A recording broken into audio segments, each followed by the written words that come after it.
ఏం కావాలి?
కలిపే కాకుండా థర్డ్ ఫ్లోర్ కాకుండా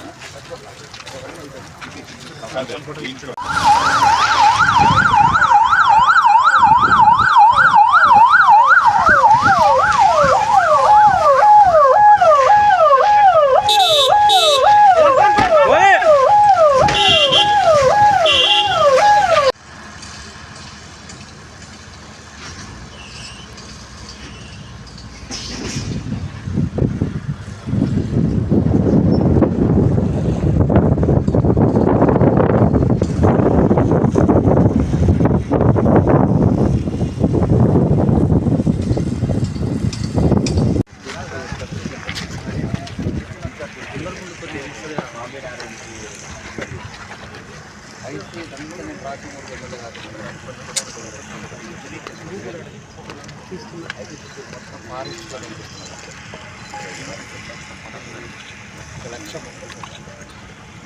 అప్పుడు ఇది ఒరిజినల్గా అది కంప్లీట్ వాట్ అబౌట్ ఇది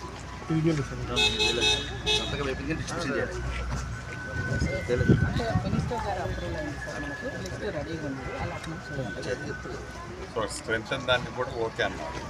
మనం ఏదైతే ఈ పేమెంట్ ఎంత అయిందో చూసుకో, రిమైనింగ్ బ్యాలెన్స్ పేమెంట్ మనం పే చేస్తాం.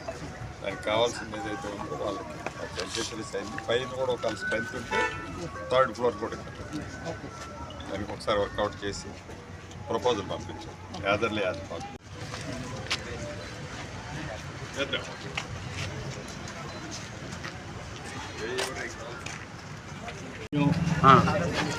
హౌసింగ్ మినిస్టర్ పొంగులేటి శ్రీనివాసరెడ్డి గారు ఆదర్శ గ్రామం అంకాపూర్కు ఆకస్మిక తనిఖీకి రావడం జరిగింది.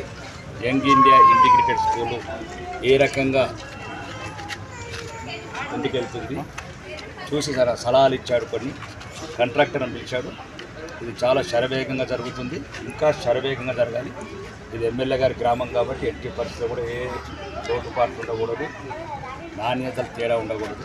ఇంకా రెండోది, ఇక్కడ కొన్ని మిగిలిపోయిన ఇండ్లు ఏవైతున్నాయో 28 అయితే 28 ప్రత్యేకంగా మంత్రి గారిని తీసుకురావడం ఎంత జరిగిందంటే ఇంకా మాకు అవకాశాలు, ఎందుకంటే తెలంగాణలో ఇంకా 28 ఇంకొక 28 చేసుకోవడానికి అవకాశం ఆయన చూస్తే అర్థమవుతుంది అంటే చూపించడం జరిగింది.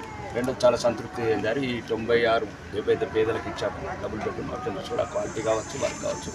రెండోది ఆర్మూర్ నియోజకవర్గానికి కావాల్సిన ఇంకెటువంటి అవసరాలైనా సరే ఆలూరు ఎంఆర్ఓ ఆఫీస్ కావచ్చు, ఆర్మూర్ ఎంఆర్ఓ ఆఫీస్ కావచ్చు, వీలైతే రేపే శాంక్షన్ చేస్తాను.